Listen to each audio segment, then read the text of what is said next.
Hi friends, welcome to my channel. ఈరోజు నేనైతే మంచి స్వీట్ రెసిపీ అయితే చేశాను. ఏంటంటే చూడండి, గోధుమ రవ్వ హల్వా అనమాట. చాలా బాగుంటుంది. నోట్లో వేసుకుంటే వెన్నలా కరిగిపోతూ చాలా టేస్టీగా ఉంటుంది. ఏదైనా స్వీట్ తినాలనిపించినప్పుడు కానీ, పండగలప్పుడు కానీ, మన ఇంటికి ఎవరైనా చుట్టాలు వచ్చినప్పుడు చాలా ఈజీగా సింపుల్గా చేసేసుకోవచ్చు. అంత బాగుంటుంది. ఇది ఎలా చేయాలో మీతైతే షేర్ చేస్తాను. రండి వీడియోలోకి అయితే వెళ్దాము.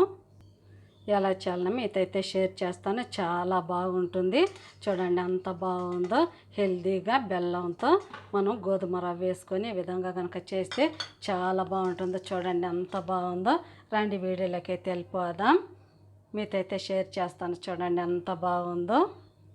ఇప్పుడు ముందుగా గోధుమ రవ్వ హల్వాలోకి కావాల్సినవన్నీ చూపిస్తాను. ఇంగ్రీడియంట్స్ అన్నీ చూడండి. 1 కప్పు అయితే గోధుమ రవ్వ తీసుకున్నాను. 1 కప్పు గోధుమ రవ్వకి అయితే 1.5 కప్పు బెల్లం తీసుకోవాలి. బెల్లాన్ని ఈ విధంగా తురుముకొని ఉంచుకోవాలి. ఇప్పుడు ఇందులో కొద్దిగా నెయ్యి కావాలి, కొద్దిగా డ్రై ఫ్రూట్స్ కావాలి. 1 కప్పుకి కరెక్ట్గా 1.5 కప్పు బెల్లం తీసుకోవాలి. తినే పని అయితే మీరు ఇంకా కొద్దిగా ఎక్కువ తీసుకోవచ్చు.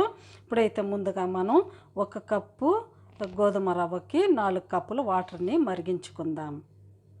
ఈ కప్పుతోనే నేను గోధుమ రవ్వ తీసుకున్నాను. ఇప్పుడు ఈ కప్పుతోనే మనం 4 కప్పులు వాటర్ పోసుకోవాలి.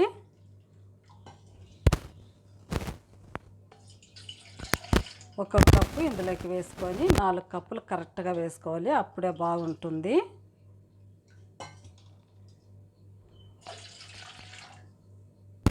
నాలుగు కప్పుల వాటర్ అయితే వేసి స్టవ్ వెలిగించుకొని పెట్టేసుకున్నాను. వాటర్ని అయితే మరగనిద్దాము.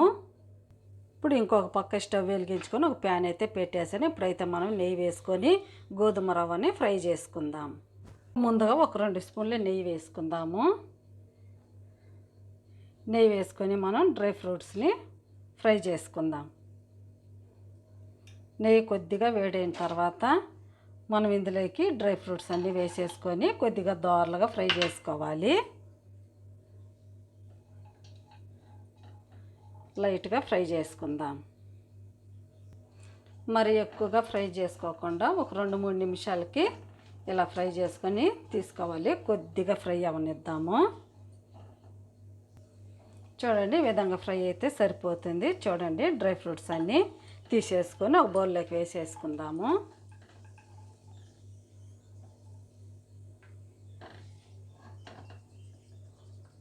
అన్నీ ఒక బౌల్లోకి తీసేసుకుందాం. డ్రై ఫ్రూట్స్ అంతా తీసేసాను. ఇప్పుడు ఇంకొక స్పూన్ అయితే నెయ్యి వేసుకుందాము. నెయ్యి వేసుకొని ఇప్పుడు మనం ఈ గోధుమ రవ్వని ఇందులోకి వేసేసుకొని బాగా ఫ్రై చేసుకుందాం. మంచి స్మెల్ వచ్చే వరకు మాడకుండా లిమిట్లో పెట్టుకొని మంటని ఫ్రై చేసుకోవాలి. మంచి అరోమా వచ్చే వరకు ఫ్రై చేసుకోవాలి. మంటను మాత్రం తక్కువలోనే పెట్టుకోవాలి. హైలో పెడితే తొందరగా మాడిపోతుంది. మనం మంటని కొద్దిగా సిమ్లో పెట్టుకొని కనుక ఫ్రై చేస్తే సిమ్లో ఫ్రై అయితే చాలా బాగుంటుంది. స్మెల్ చాలా బాగా వస్తుంది. నెయ్యిలో ఫ్రై చేస్తున్నాం కదా, బాగా ఫ్రై చేసుకోవాలి మంచి స్మెల్ వచ్చే వరకు. చూడండి ఇప్పుడు కొద్దిగా కలర్ అయితే చేంజ్ అయింది కదా, ఇంకా కొద్దిగా కలర్ అయితే చేంజ్ అవ్వాలి. ఇప్పుడే మంచి అరోమా అయితే స్టార్ట్ అయింది. ఇంకా కొద్దిగా ఫ్రై అయ్యే వరకు, కలర్ చేంజ్ అయ్యే వరకు ఫ్రై చేసుకుందాము. చూడండి వాటర్ కూడా ఇక్కడ మరగొస్తుంది కదా. ఇంకొద్దిగా ఇలా వాటర్ మరిగే లోపల ఈ రవ్వ కూడా ఫ్రై అయిపోతుంది. ఇంకొద్దిగా మరగనిద్దాం. చూడండి రవ్వ అయితే మంచి కలర్ అయితే వచ్చింది. ఈ కలర్ అయితే వస్తే సరిపోతుంది. చూడండి లైట్గా బబుల్స్ వస్తున్నాయి. చూడండి ఇక్కడ ఈ విధంగా వస్తే సరిపోతుంది. ఇప్పుడైతే మనం కొద్దిగా ఇందులోకి మనం మరిగించుకున్న వాటర్ని కొద్దిగా వేసుకోవాలి. ఒక్కసారి అయితే వేసుకోకూడదు. కొద్దిగా వేసుకుందాము. మంటని తక్కువలోనే పెట్టుకోవాలి. కొద్దిగా వేసుకుంటూ అన్నీ పోసేసుకోవాలి వాటర్ అంతా.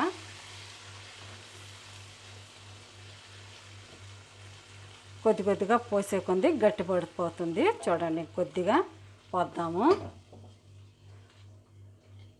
వాటర్ అంతా పోసేసుకొని బాగా అయితే ఇప్పుడు ఉడకనిద్దాం. మనకి గోధుమ రవ్వ బాగా మెత్తబడాలి. అప్పటి వరకు ఇలాగే తిప్పుకుంటూ అడుగంటకుండా మరిగించుకోవాలి, ఉడికించుకోవాలి. బాగా తిప్పుకుంటూ ఉడికించుకుందాము. ఎందుకంటే మనం ముందుగా ఇప్పుడు బెల్లం అయితే వేయకూడదు.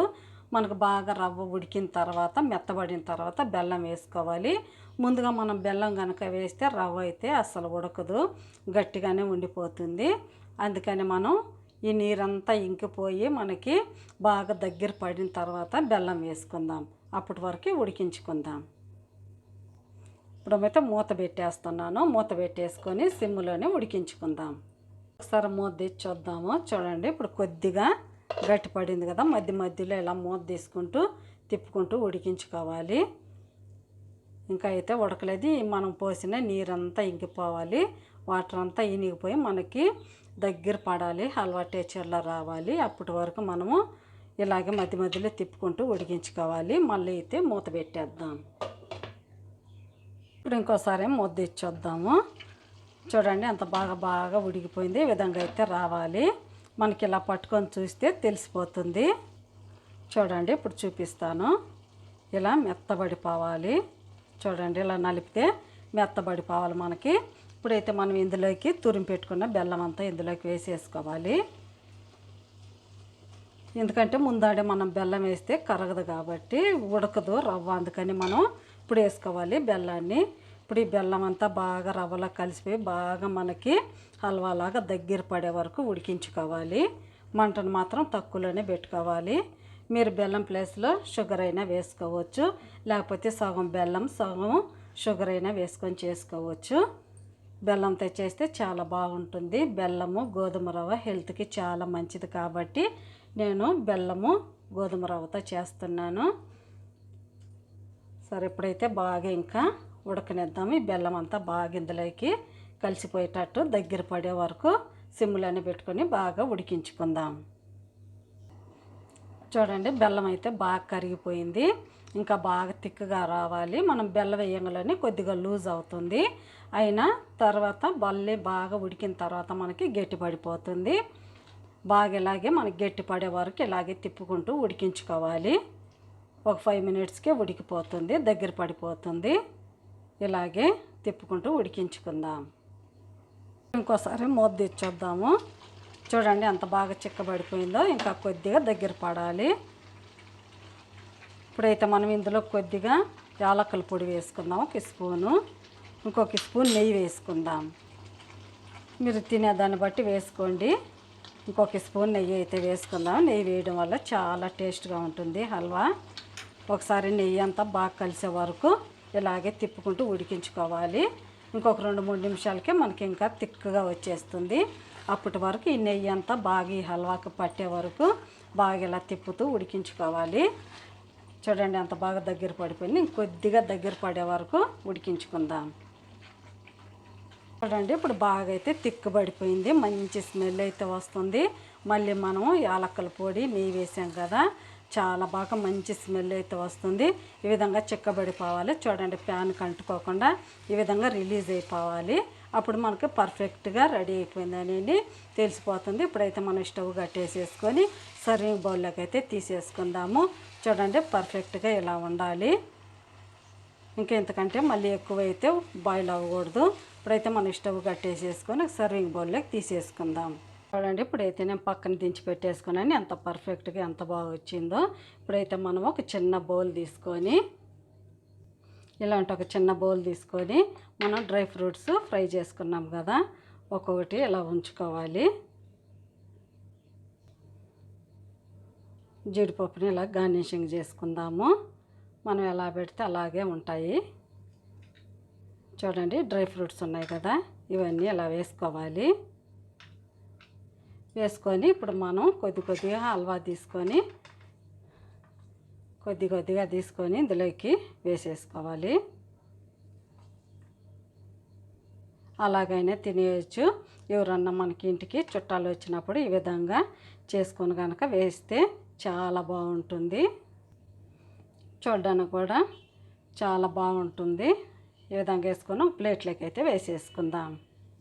చూడండి ఎంత బాగుందో. ఇప్పుడు ఇలాంటి ఒక ప్లేట్ తీసుకొని ప్లేట్లోకి ఇలా వేసేసుకోవాలి.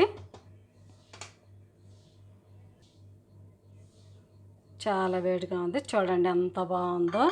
పిల్లలకు కూడా ఈ విధంగా పెడితే చాలా ఇంట్రెస్ట్గా తింటారు. ఎవరన్నా మన ఇంటికి చుట్టాలు వచ్చినప్పుడు చాలా ఈజీగా ఈ విధంగా చేసి పెట్టండి. ఎంత బాగుంటుందో చూడండి, ఎంత బాగుందో. ప్లీజ్ మీకు కనుక నచ్చితే నా ఛానల్ని సబ్స్క్రైబ్ చేయండి, సపోర్ట్ చేయండి, ఇతరులకి షేర్ చేయండి.